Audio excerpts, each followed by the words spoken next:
Hello class, welcome back to the channel. कैसे आप सब लोग? आई होप सब बढ़िया हो एकदम।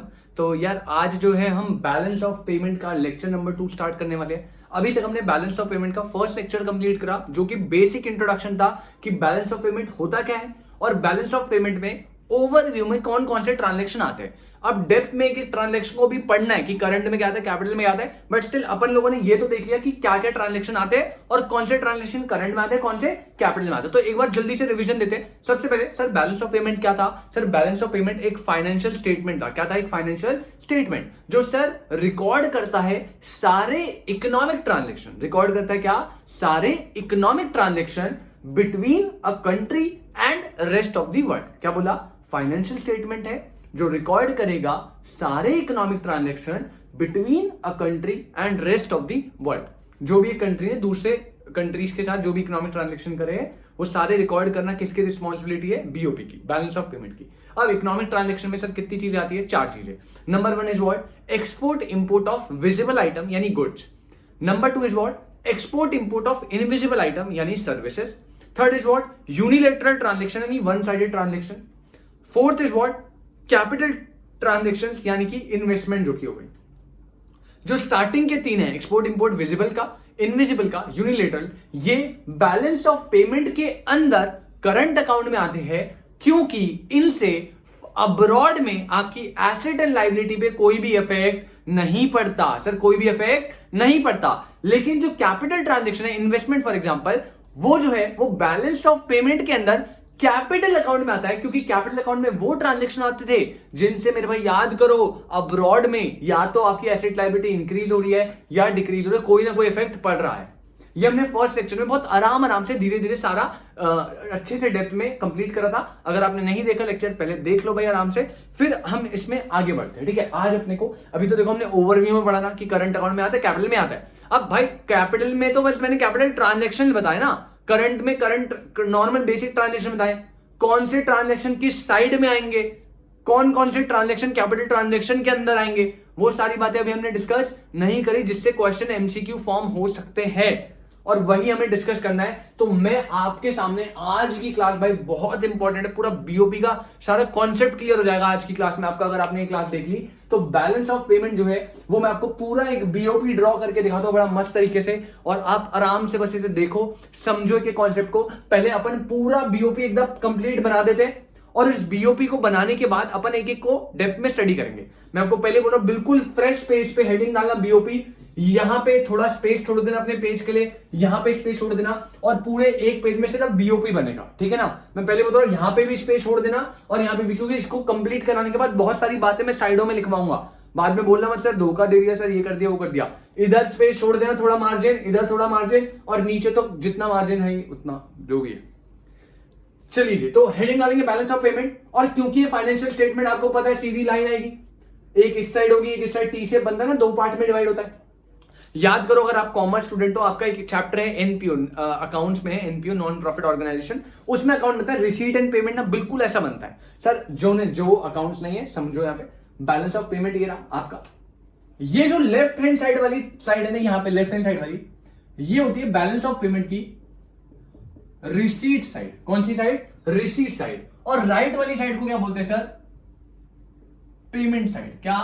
Payment side. अगर आप कॉमर्स में हो और आपके पास अकाउंट्स है और आपको ये नहीं पता तो घर आके चाकू मारूंगा भाई, मजे मत लेना, घर आके चाकू मार दूंगा। रिसीट और पेमेंट ऐसे बनता है। हाँ, जो कॉमर्स वाले नहीं है उनके लिए मैं बता रहा हूं, जो बैलेंस ऑफ पेमेंट की लेफ्ट हैंड साइड है उसे बेसिकली रिसीट साइड सारे ट्रांजेक्शन रिकॉर्ड होंगे और जो हमने पेमेंट करी है वो राइट वाले ट्रांजेक्शन रिकॉर्ड होंगे। रिसीट बोले तो यहां से ना, यहां से फॉरेन करेंसी का क्या होता है? इनफ्लो। क्या होता है? इनफ्लो। मतलब बीओपी के लेफ्ट में जो रिसीट साइड है उसमें वो सारे ट्रांजैक्शन आएंगे जो मेरे भाई जिनकी वजह से इंडिया में फॉरेन करेंसी का क्या हो रहा है? इनफ्लो हो रहा है। और बैलेंस ऑफ पेमेंट की जो राइट हैंड साइड है यानी पेमेंट साइड है, उनमें वो सारे ट्रांजैक्शन रिकॉर्ड होंगे जिनकी वजह से फॉरेन एक्सचेंज का क्या हो रहा है मेरे भाई? आउटफ्लो। फॉरेन एक्सचेंज का क्या हो रहा है मेरे भाई? आउटफ्लो। हाँ या ना सर? हाँ या ना? बिल्कुल मेरे भाई, ये क्या बोला मैंने? बैलेंस ऑफ पेमेंट 2 साइड है, लेफ्ट हैंड साइड आपकी receipt side, right is what? Payment. Receipt बोले तो जहां से फॉरेन, वो सारे ट्रांजैक्शन जिनसे फॉरेन करेंसी में इंडिया में का उसका इनफ्लो होता है, इंडिया में आती है, और वो सारी ट्रांजेक्शन जिससे फॉरेन करेंसी इंडिया से जाती है वो राइट में आएंगे, यानी पेमेंट साइड में। कोई दिक्कत? अब आपको पता है बीओपी में 2 अकाउंट होते हैं, तो बीओपी के अंदर सबसे पहले कुछ इस तरीके से बनता है, मेरे साथ साथ बनाते रहना, मैं ना जल्दीबाजी करना, कुछ ना धीरे, मतलब वेट करना, आराम से नींद आदि करना, साथ के साथ बनाते रहना। सबसे पहले बैलेंस ऑफ पेमेंट में क्या बनता है सर? Current account. इसके अंदर 2 अकाउंट बनते हैं, तो बैलेंस ऑफ पेमेंट में सबसे पहला अकाउंट क्या बनता है? Current account. अब करंट अकाउंट में ये वही जहां से फॉरेन एक्सचेंज का इनफ्लो हो रहा है वो सारा लेफ्ट में जाएगा, जहां से आउटफ्लो हो रहा है वो सारा राइट में जाएगा। और आपको पता है करंट अकाउंट में सारे ट्रांजेक्शन आते क्या? ना सर, मस्ती ना सर, कौन से ट्रांजेक्शन सर? वो वाले ट्रांजेक्शन जो ऊपर वाले 3 थे ना, क्या सर? एक्सपोर्ट इंपोर्ट विजिबल का, एक्सपोर्ट इंपोर्ट इनविजिबल का, और सर क्या last is what? Unilateral transaction. Sir ऐसे क्यों बोल रहे? मस्ती थोड़ी बात, ठीक है। चलो भाई, करंट अकाउंट में 3 ट्रांजेक्शन, ध्यान से देखो। सबसे पहला ट्रांजेक्शन क्या होता है sir? Export import of visible item यानी गुड्स। अब अगर मैं बात करूं export import of visible item की, तो करंट अकाउंट के रिसीट साइड में देखो, रिसीट साइड में पहला आइटम आता है सर, क्या? पहला आइटम आता है मेरे भाई एक्सपोर्ट ऑफ गुड्स। क्या? Export of goods. और पेमेंट साइड में क्या आता है मेरे भाई? समझ के लो, इंपोर्ट ऑफ गुड्स। यार इसमें तो कोई चीज समझने वाली नहीं है, मतलब अगर आप गुड्स को बेचोगे, बाहर एक्सपोर्ट करोगे, तो उससे फॉरेन करेंसी इंडिया में आएगी, इसीलिए वो करंट अकाउंट के अंदर आएगा। और किस साइड आएगा सर? Receipt side. किस साइड आएगा? रिसीट साइड, क्योंकि एक्सपोर्ट इंपोर्ट हमेशा गुड्स का होता है, तो वो करंट में आता है, कैपिटल में नहीं आता है ना। और करंट अकाउंट में क्योंकि हमने एक्सपोर्ट करा है, तो फॉरेन करेंसी इंडिया में आएगी, इनफ्लो होगा, इसलिए वो करंट अकाउंट के रिसीट साइड में आता है। कोई दिक्कत? And similarly vice versa, import जब हम करते हैं, चीज को परचेज करते हैं बाहर से, तो हमें उनको पैसे देने हैं, तो इसकी वजह से क्या हो रहा है? फॉरेन करेंसी का आउटफ्लो हो रहा है, तो करंट अकाउंट के अंदर पेमेंट साइड में आएगी। कोई दिक्कत नहीं सर। सेकंड आइटम क्या था? Export import of visible item के बाद sir export import of invisible item. Same concept यहां पे, अगर आप सर्विसेज का क्या कर रहे हो? एक्सपोर्ट ऑफ सर्विसेज कर रहे हो, तो मेरे भाई वो क्या आएगी सर? वो करंट अकाउंट में रिसीट साइड में आएगी, क्योंकि आप बेच रहे हो तो आपको फॉरेन एक्सचेंज का इनफ्लो मिलेगा, फॉरेन एक्सचेंज इंडिया में आएगा। और अगर आप इंपोर्ट कर रहे हो, बाहर से सर्विसेज ले रहे हो, तो उसके बदले आपको पेमेंट करनी पड़ेगी, जिससे हमारी फॉरेन करेंसी में क्या होगा? आउटफ्लो जाएगा, फॉरेन करेंसी इंडिया से बाहर जाएगी। कोई दिक्कत नहीं। थर्ड याद करो, थर्ड क्या था करंट अकाउंट में सर? Unilateral transaction. क्या था? Unilateral transaction, one sided transaction. तो मेरे भाई अगर कोई यूनिलेटरल इनकम है, क्या? यूनिलेटरल इनकम है, आपने रिसीव करी है। अब यूनिलेटरल में कुछ भी हो सकता है। मेरे भाई पापा ने पैसे भेजे थे ना, तो उसे क्या बोलते हैं? उसे बोलते हैं ट्रांसफर इनकम। आपको गिफ्ट मिल सकता है, आपको कोई डोनेशन मिल सकती है, किसी भी तरह की यूनिलेटरल इनकम। मान लीजिए यूएसए ने इंडिया में, अभी थोड़ा कोविड की सिचुएशन से इंडिया मान लो थोड़ा सिचुएशन खराब हो गई थी, आप सबको पता है, तो मान लीजिए यूएसए ने हमें एक $1 लाख की, फॉर एग्जांपल $1 लाख की डोनेशन दे दी। अब ये यूनिलेटरल ट्रांजैक्शन होना, क्योंकि इंडिया को ये डोनेशन रिसीव हुई है। यूनिलेटरल इनकम बोले या यूनिलेटरल रिसीट काइंड ऑफ और बेटर रहेगा? यूनिलेटरल रिसीट हुई है, क्योंकि मिली है, तो ये करंट अकाउंट में कहां जाएगी? Receipt side. सर ऐसे ही मान लीजिए हमने क्या कर दिया, हमने यूनिलेटरल पेमेंट भी तो कर सकते हैं ना सर। मतलब भाई जैसे पापा ने हमें पैसे भिजवाए थे, हमने उन्हें ट्रांसफर कर दिए, ट्रांसफर पेमेंट कर दी हमने। सर जैसे हमें गिफ्ट मिला था, वैसे हम गिफ्ट दे भी तो सकते हैं, तो सर वो पेमेंट साइड आएगा, क्योंकि उससे हमारी फॉरेन करेंसी का आउटफ्लो होगा। जैसे हमें डोनेशन रिसीव हुई, मान लो हमने किसी और कंट्री को, अफगानिस्तान में थोड़ा दिक्कत चल रहा है, वहां पे हमने डोनेशन दिया, कहीं किसी भी और कंट्री में, तो हमने डोनेशन दे दी, उससे पर्टिकुलरली क्या होगा? मेरा फॉरेन एक्सचेंज का आउटफ्लो होगा, तो वो यूनिलेटरल पेमेंट आएगा, यानी करंट अकाउंट के पेमेंट साइड में। कोई दिक्कत है? ये आपका क्या था मेरे भाई? ये आपका था करंट अकाउंट। ये क्या था आपका? Current account. बस सर इतना ही? हाँ मेरे भाई इतना ही, बस कुछ है ही नहीं इसमें, चैप्टर में ही कुछ नहीं है, मैंने बोला था आपको। बस आप एक बार अगर कॉन्सेप्ट समझ गए, सर कैपिटल करंट अकाउंट में 3 चीजें आती थी, export import of goods, export import of services, unilateral transaction. जिन भी चीजों से इन तीनों में से कोई भी चीज हुई और उससे फॉरेन एक्सचेंज का इनफ्लो होता है, तो वो करंट अकाउंट के रिसीट साइड आएगा। और इन चीजों से अगर फॉरेन एक्सचेंज का क्या होता है? आउटफ्लो होता है, तो वो करंट अकाउंट के पेमेंट साइड आएगा। अब आइटम कैसे क्वेश्चन आ सकता है आपको? करंट अकाउंट के क्रेडिट आइटम, करंट अकाउंट के रिसीट आइटम कौन से होंगे? करंट अकाउंट के रिसीट आइटम सर 3, क्या? Export of goods, export of services और यूनिलेटरल रिसीट, या ट्रांसफर इनकम बोल सकते हो, गिफ्ट बोल सकते हो, डोनेशन रिसीव बोल सकते हो, किसी भी नाम से आ सकता है। अगर पेमेंट साइड की बात करूं, sir import of goods, import of services और यूनिलेटरल पेमेंट, यानी ट्रांसफर पेमेंट कर दिया आपने, आपने गिफ्ट दे दिया या आपने डोनेशन दे दी, तीनों से ही क्या होगा, फॉरेन एक्सचेंज का आउटफ्लो होगा, तो वो करंट अकाउंट के पेमेंट साइड में जाता है। बस ये है आपका करंट अकाउंट। इसमें कोई दिक्कत, कुछ टफ था ये? नहीं सर, लिटरली हलवा सर, मस्त एकदम मक्खन चल रहा है। चलो मेरे भाई अगले पे बढ़ते हैं। Next is what, current account हो गया बैलेंस ऑफ पेमेंट में। नेक्स्ट हमारा आता है क्या, कैपिटल अकाउंट। नेक्स्ट क्या आता है मेरे भाई हमारा, सर कैपिटल अकाउंट आता था बीओपी में। हाँ मेरे भाई बिल्कुल। अब कैपिटल अकाउंट भी ऐसे टी से बनता है, सेम कॉन्सेप्ट। ये साइड इसकी रिसीट ही होगी, पूरा कॉलम रिसीट का है, और ये सारा कॉलम क्या है, पेमेंट का है। सारा कॉलम क्या है, पेमेंट का है। अब कैपिटल ट्रांजैक्शन लाते थे इसमें। कैपिटल ट्रांजैक्शन कौन से होते थे, टू साइडेड, जिससे आपके फॉरेन में एसेट एंड लायबिलिटीज में चेंजेस आ रहे हैं। तो सर कौन कौन से, पहले बस लिख लो फिर समझाऊंगा।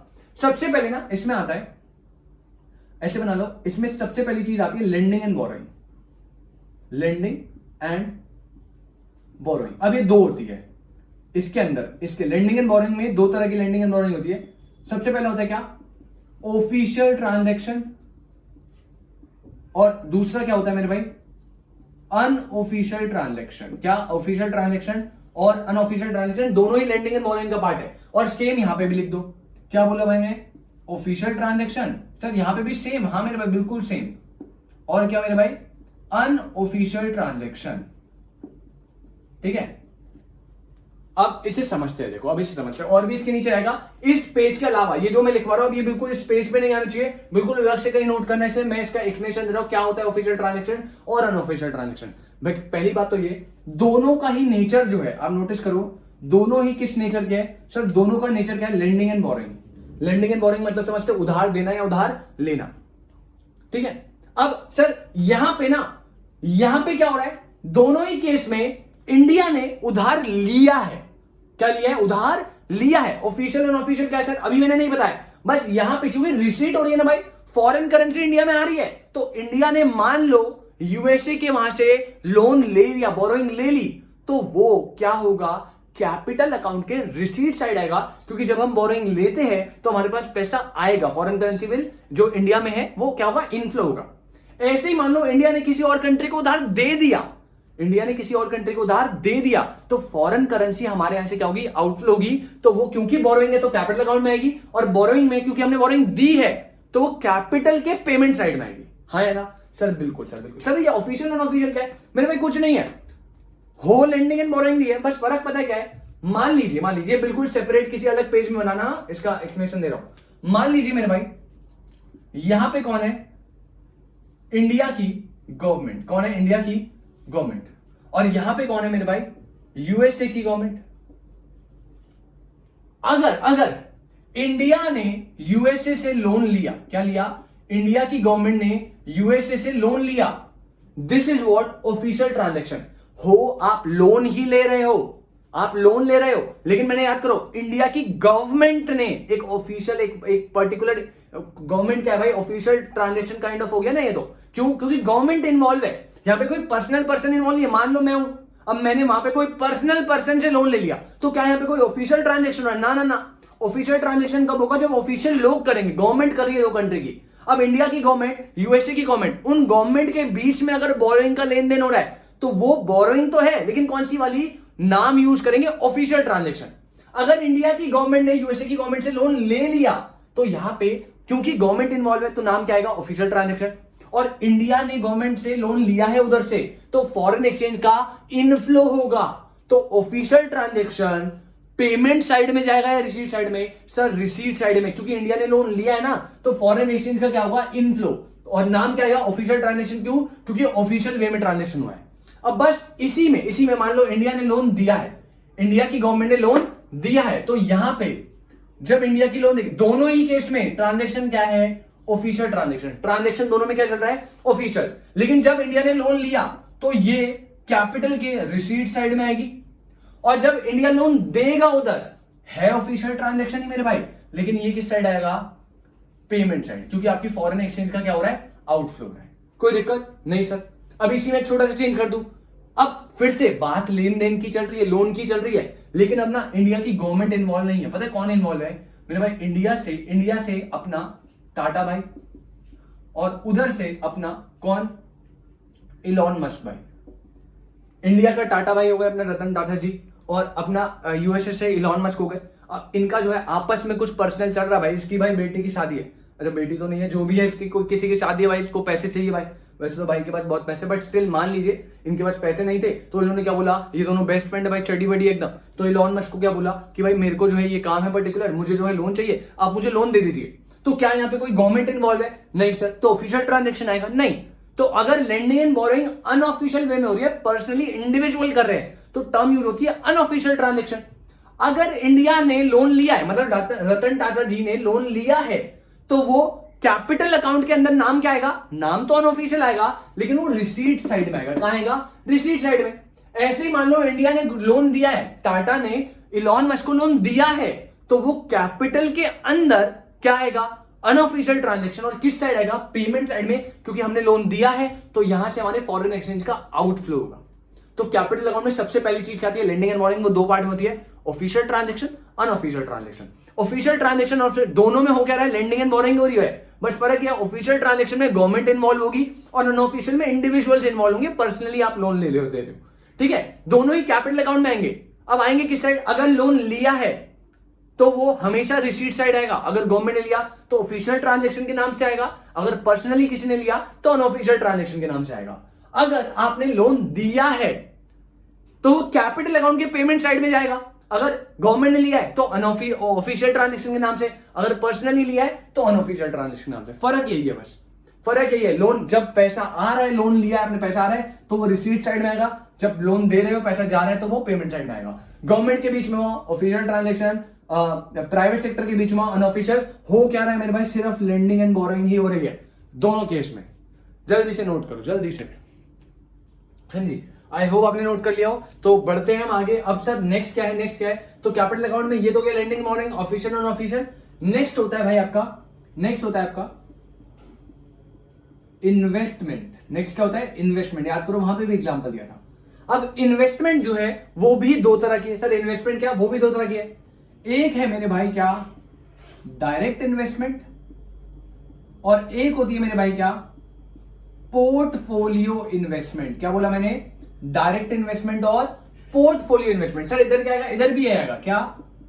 डायरेक्ट इन्वेस्टमेंट, और दूसरा क्या? Portfolio investment. सर दोनों साइड, हाँ समझ के लो। देखो भाई, पहले मैं क्या बता रहा हूं, डायरेक्ट इन्वेस्टमेंट, पोर्टफोलियो इन्वेस्टमेंट होता क्या ये नहीं बताया मैंने। दोनों ही किस नेचर के? इन्वेस्टमेंट नेचर के। बस समझ के लेना, अगर डायरेक्ट इन्वेस्टमेंट और या फिर पोर्टफोलियो इन्वेस्टमेंट किसी बाहर के पर्सन ने इंडिया में लगाया, मतलब रिसीट हुआ, तो वो किस नाम से होगा? डायरेक्ट इन्वेस्टमेंट फ्रॉम अब्रॉड या portfolio investment from abroad. Similarly अगर इंडिया के किसी पर्सन ने इन्वेस्टमेंट बाहर करी, चाहे डायरेक्ट पोर्टफोलियो, अभी डिफरेंट नहीं बताया, इंडिया के किसी पर्सन ने बाहर इन्वेस्टमेंट करी तो वो होगी, अगर डायरेक्ट करी है तो direct investment to abroad, portfolio investment to abroad. कोई दिक्कत नहीं सर। तो कैपिटल अकाउंट में जो नेक्स्ट आता है कंपोनेंट वो क्या है? इन्वेस्टमेंट। इन्वेस्टमेंट दो नेचर की है, डायरेक्ट इन्वेस्टमेंट और पोर्टफोलियो इन्वेस्टमेंट। अगर बाहर से किसी ने इंडिया में करी है तो उसे बोलते हैं डायरेक्ट इन्वेस्टमेंट फ्रॉम अब्रॉड या फिर पोर्टफोलियो इन्वेस्टमेंट फ्रॉम अब्रॉड, जो कैपिटल अकाउंट के रिसीट कॉलम में आएगी, क्योंकि कैश का यानी फॉरेन एक्सचेंज का इनफ्लो हुआ है, इंडिया में आया है। सिमिलरली अगर डायरेक्ट इन्वेस्टमेंट या पोर्टफोलियो इन्वेस्टमेंट इंडिया के बंदे ने बाहर लगाई है तो उसे बोलते हैं डायरेक्ट इन्वेस्टमेंट टू अब्रॉड या पोर्टफोलियो इन्वेस्टमेंट टू अब्रॉड। और क्योंकि यहां पे फॉरेन करेंसी का आउटफ्लो हो रहा है, इसीलिए वो कैपिटल अकाउंट के पेमेंट साइड में जाएगी। हाँ या ना? यस सर, बिल्कुल समझ आ गया। सर अभी आपने ये तो बता दिया, फ्रॉम अब्रॉड हुई कोई भी इन्वेस्टमेंट, डायरेक्ट या पोर्टफोलियो, फ्रॉम अब्रॉड हुई कैपिटल के रिसीट साइड में, टू अब्रॉड हुई कैपिटल के पेमेंट साइड में। हाँ सर। तो सर ये भी बता दो ना कि डायरेक्ट और पोर्टफोलियो होता क्या है। सर ये भी बता दो डायरेक्ट और पोर्टफोलियो होता क्या है। तो ये तो इसका आपको फिर से अलग में लिखना है भाई, इसमें मत लिखना, मेरे पे थोड़ा स्पेस नहीं है। इन दोनों को बता रहा हूं, इन दोनों का देखो भाई, समझ के लो। डायरेक्ट इन्वेस्टमेंट क्या होती है भाई? डायरेक्ट वाली क्या होती है? डायरेक्ट इन्वेस्टमेंट, डायरेक्ट इन्वेस्टमेंट में जो पर्सन है उसके पास प्रॉफिट प्लस कंट्रोल, कंट्रोल बोले तो ओनरशिप, कंट्रोल बोले तो ओनरशिप, दोनों चीजें आती है। प्रॉफिट और कंट्रोल दोनों चीजें आती है। सर मतलब मेरे भाई मान लीजिए यहां पे यहां पे इंडिया के कौन है, मान लीजिए रिलायंस है, मतलब अंबानी जी है, इंडिया का कौन सा है, रिलायंस लिमिटेड है, और यहां पे यूएसए है। अब अगर रिलायंस ने यानी अंबानी जी जो है उन्होंने ये सोचा कि वो अपनी एक पूरी मैन्युफैक्चरिंग यूनिट कहां खोलेंगे मेरे भाई, यूएसए में खोलेंगे। This is what direct investment. Sir क्यों यहां पे डायरेक्ट इन्वेस्टमेंट से, क्योंकि जब ये मैन्युफैक्चरिंग यूनिट वहां पे खोलेंगे तो यहां पे होगा क्या कि जो प्रॉफिट वो यूएसए वाली यूनिट अर्न करेगी वो किसका, सर इनका, और वहां पे जो डिसीजन मेकिंग चलेगी, जो ओनरशिप होगी, जो कंट्रोल होगी, वो भी किसका, वो भी अंबानी का। तो यहां पे भाई प्रॉफिट प्लस कंट्रोल दोनों किसका है, रिलायंस लिमिटेड का ही है। इसलिए ऐसी इन्वेस्टमेंट को जहां पे प्रॉफिट और कंट्रोल दोनों मिलता है आपको, this is what direct investment. और क्योंकि ये रिलायंस ने बाहर लगाई है तो ये क्या बन गई, डायरेक्ट इन्वेस्टमेंट टू अब्रॉड। ये क्या बन गई, direct investment to abroad. Similarly मान लीजिए यूएसए के कौन है, स्टीव जॉब्स। अब स्टीव जॉब ने क्या बोला, स्टीव जॉब बोल रहा है कि भाई यहां पे हम इंडिया में एप्पल की पूरी मैन्युफैक्चरिंग यूनिट लगाएंगे। अब एप्पल की जब मैन्युफैक्चरिंग यूनिट इंडिया में लगेगी तो एप्पल की यूनिट से जो प्रॉफिट है वो भी उनका, और यहां पे जो कंट्रोल चल रहा है वो भी उनका, ओनरशिप भी उनकी, प्रॉफिट भी उनका, दोनों ही चीज उनकी है। तो वो भी क्या है, डायरेक्ट इन्वेस्टमेंट। लेकिन क्योंकि स्टीव जॉब ने इंडिया में लगाई है तो हमारे लिए वो क्या हो जाएगी, डायरेक्ट इन्वेस्टमेंट फ्रॉम अब्रॉड। तो अगर ऐसी इन्वेस्टमेंट लग रही है जिसमें प्रॉफिट और कंट्रोल दोनों आ रहा है तो this is what direct investment. अगर हमने लगाई है तो टू अब्रॉड पेमेंट साइड में, और हमारे बाहर वाले ने किसी इंडिया में लगाई है तो direct investment from abroad capital के रिसीट साइड में। कोई दिक्कत सर नहीं। सर तो पोर्टफोलियो क्या होता है मेरे भाई, पोर्टफोलियो में ना जो पोर्टफोलियो इन्वेस्टमेंट है उसमें सिर्फ और सिर्फ आपको क्या मिलता है, प्रॉफिट। सिर्फ और सिर्फ क्या मिलता है मेरे भाई, प्रॉफिट। सर बोले तो मेरे भाई समझ के लेना, इंडिया में अंबानी जी जो है वो अब पूरी की पूरी फैक्ट्री नहीं लगा रहे अपनी। उन्होंने क्या करा, उन्होंने यहां पे जो यूएसए में यहां पे बैठे बैठे उन्होंने क्या कर लिया, एप्पल के 1000 शेयर परचेज कर लिए। क्या कर लिए, 1000 शेयर परचेज कर लिए। अब मुझे एक बात बताओ, एप्पल के जब अंबानी जी ने एप्पल के 1000 शेयर परचेज करे तो क्या उन्हें प्रॉफिट मिलेगा? Yes sir. यार पता नहीं, जब कंपनी प्रॉफिट अर्न करेगी तो शेयर प्राइस ऊपर जाएगा, डिविडेंड मिलेगा, ब्ला ब्ला, तो शेयर को प्रॉफिट मिल रहा है। Yes sir. लेकिन क्या अंबानी जी जो है वो एप्पल के कंट्रोल्स कर सकते, क्या ओनरशिप मिल गई क्या, कि इसको हटा दो, इसको ले आओ, ये कर दो, वो कर दो, उनके हाथ में है क्या? नहीं सर। 1000 शेयर से उन्हें प्रॉफिट का शेयर तो मिल रहा है, लेकिन क्या कंट्रोल और ओनरशिप मिल रही है? Answer is no. तो यहां पे जो ये करा गया है, this is what portfolio investment, जिसमें सिर्फ और सिर्फ क्या मिलता है, सिर्फ और सिर्फ प्रॉफिट का शेयर मिलता है, no control, no ownership. Clear? अब क्योंकि यहां पे रिलायंस ने बाहर लगाई है तो इसे बोलेंगे पोर्टफोलियो इन्वेस्टमेंट टू अब्रॉड। ऐसे मान लीजिए स्टीव जॉब्स ने इंडिया में रिलायंस के शेयर परचेज कर लिए। अब जब वो यहां पे रिलायंस के शेयर परचेज करेंगे उन्हें प्रॉफिट मिलेगा लेकिन ओनरशिप नहीं मिलेगी, वो भी रिलायंस के अंबानी की है, ठीक है ना। तो यहां पे क्योंकि सिर्फ प्रॉफिट मिल रहा है तो ये भी पोर्टफोलियो है, लेकिन क्योंकि स्टीव जॉब्स ने यहां पे लगाया है तो वो क्या होगा, पोर्टफोलियो इन्वेस्टमेंट फ्रॉम अब्रॉड। कोई दिक्कत नहीं सर? नहीं सर, कोई दिक्कत नहीं है। तो आई होप आपको समझ आया हो। कैपिटल अकाउंट में मेजर तौर पे 4 पॉइंट बोले मैंने। सबसे पहला लेंडिंग एंड बोरोइंग है। लेंडिंग एंड बोरोइंग में 2 पार्ट आते हैं। First is official transaction, second is what, unofficial transaction. अगर ऑफिशियल ट्रांजैक्शन की और अनऑफिशियल ट्रांजैक्शन की बात करूं, दोनों में लोन दिया जा रहा है, लिया जा रहा है। अगर लोन लेंगे तो क्या होगा, ऑफिशियल ट्रांजैक्शन, अनऑफिशियल रिसीट में आएंगे करंट कैपिटल की। अगर हम लोन देंगे तो पेमेंट में आएंगे। ऑफिशियल हमेशा 2 गवर्नमेंट के बीच में होगा, अनऑफिशियल इंडिविजुअली पर्सनली 2 लोग कर रहे हैं, कोई दिक्कत नहीं। सेकेंड इज व्हाट, इन्वेस्टमेंट के पार्ट है। इन्वेस्टमेंट 2 तरह की, डायरेक्ट और पोर्टफोलियो। डायरेक्ट इन्वेस्टमेंट में प्रॉफिट और कंट्रोल दोनों मिलेगा, पोर्टफोलियो में सिर्फ प्रॉफिट मिलेगा, कोई कंट्रोल कोई ओनरशिप नहीं मिलेगी। अगर डायरेक्ट इन्वेस्टमेंट या पोर्टफोलियो इन्वेस्टमेंट कुछ भी बाहर वालों ने इंडिया में करी है, फ्रॉम अब्रॉड लग जाएगा और वो रिसीट साइड आएगी क्योंकि फॉरेन एक्सचेंज का इनफ्लो होगा। सिमिलरली डायरेक्ट इन्वेस्टमेंट या पोर्टफोलियो इन्वेस्टमेंट इंडिया वालों ने बाहर करी है तो वो टू अब्रॉड के नाम से आएगी और वो कैपिटल के पेमेंट साइड में जाएगी क्योंकि फॉरेन एक्सचेंज का आउटफ्लो होगा। आई होप आपको ये सारा का सारा कॉन्सेप्ट एकदम क्लियर होता है। हमने बैलेंस ऑफ पेमेंट के सारे दोनों अकाउंट में, करंट और कैपिटल में क्या क्या कंपोनेंट आते हैं, किस किस साइड आते हैं, ये सारा डिटेल डिस्कशन कंप्लीट करा। कोई दिक्कत इसमें जी? जल्दी से बताएंगे, कोई दिक्कत इसमें?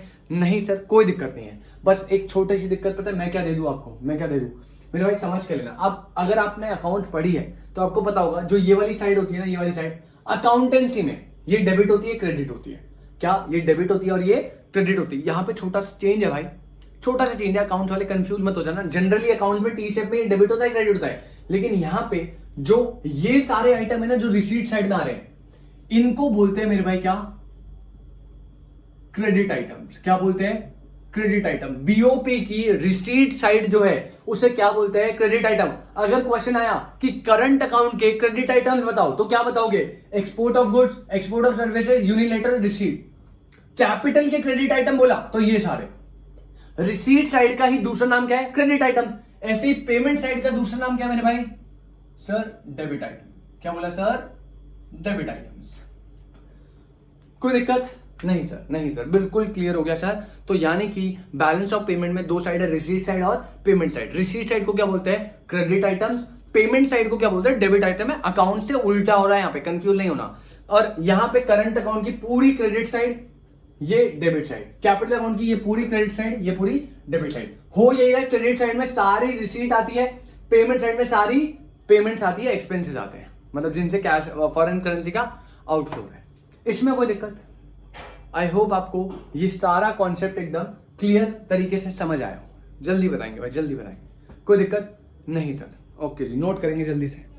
हाँ जी, तो आई होप नोट कर लिया हो। तो सर आज के लिए हम इतना ही रखेंगे। आज हमने क्या करा सर, सबसे पहले हमने बीओपी का पूरा अकाउंट बना के देखा।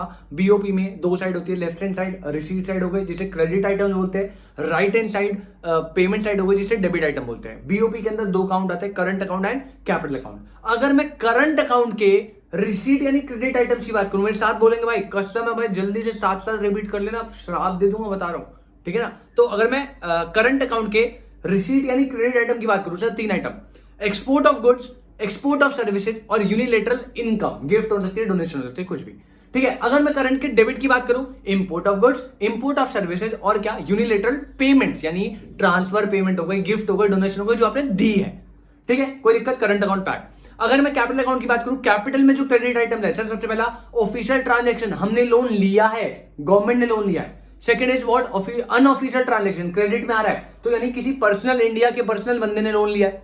Third is what, direct investment from abroad, बाहर से किसी पर्सन ने इंडिया में इन्वेस्टमेंट लगाई जिसमें प्रॉफिट और ओनरशिप दोनों से मिल रही है। और last is what, portfolio investment from abroad, बाहर से किसी बंदे ने पोर्टफोलियो इन्वेस्टमेंट लगाई है जिसमें सिर्फ प्रॉफिट मिलेगा, ओनरशिप नहीं मिलेगी। अगर मैं कैपिटल के डेबिट आइटम्स की बात करूं, पेमेंट की, सबसे पहला ऑफिशियल ट्रांजैक्शन, इंडिया की गवर्नमेंट ने लोन दिया है किसी और गवर्नमेंट को। अनऑफिशियल ट्रांजैक्शन, पर्सनली इंडिया के बंदे ने किसी बाहर वाले बंदे को लोन दिया है। Third is what, direct investment to abroad, India के किसी पर्सन ने बाहर इन्वेस्टमेंट लगाई है जिससे उसे बाहर प्रॉफिट और ओनरशिप दोनों मिलेंगे। Portfolio investment to abroad, India person ने बाहर पोर्टफोलियो इन्वेस्टमेंट लगाई, सिर्फ प्रॉफिट मिलेगा, किसी भी तरह का कोई भी आपका जो ओनरशिप है वो नहीं मिलेगी, ठीक है। तो आई होप आपने बीओपी का पूरा अकाउंट ये बनाया हो मेरे साथ, सारे एक एक ट्रांजैक्शन, एक एक कहां क्यों क्या आ रहा है, सब कुछ आपने समझा हो। आज के लिए इतना ही। सेकंड लेक्चर में आज हमने यही देखा। अब जब इसका थर्ड लेक्चर आएगा तो भाई इसको आप ढंग से लर्न करना, एक एक कंपोनेंट कहां पे क्यों आ रहा है उसको ढंग से समझना, क्योंकि इसी के आगे, यहीं से क्लास कंटिन्यू होगी नेक्स्ट वाली, इसी के आगे ये और अकाउंट बनेगा। मतलब है चीजें बस इतनी, लेकिन इसमें बहुत सारे कॉन्सेप्ट फर्दर पूछता है, वो बहुत सारी चीजें इसी में ऐड होंगी। मैंने आपको बोला था पहले से इसमें बनाना, अभी यहाँ पे कुछ आएगा, यहाँ पे कुछ आएगा, पूरी चीजें चलेंगी। तो आई होप आपको इतना समझ आया हो। इसको ढंग से रिवाइज करना, आपका होमवर्क यही है, इसको रिवाइज कर आना है। नेक्स्ट क्लास अपन इसी से कंटिन्यू करेंगे और इसी को थोड़ा एक फर्दर नेक्स्ट लेवल पे लेके जाएंगे। तब तक के लिए आप इन सारे कंपोनेंट कहां पे किस अकाउंट में आ रहे हैं उसे लर्न करेंगे, ठीक है भाई। चलो मिलते हैं आपसे नेक्स्ट क्लास में, तब तक के लिए बाय बाय, टेक केयर।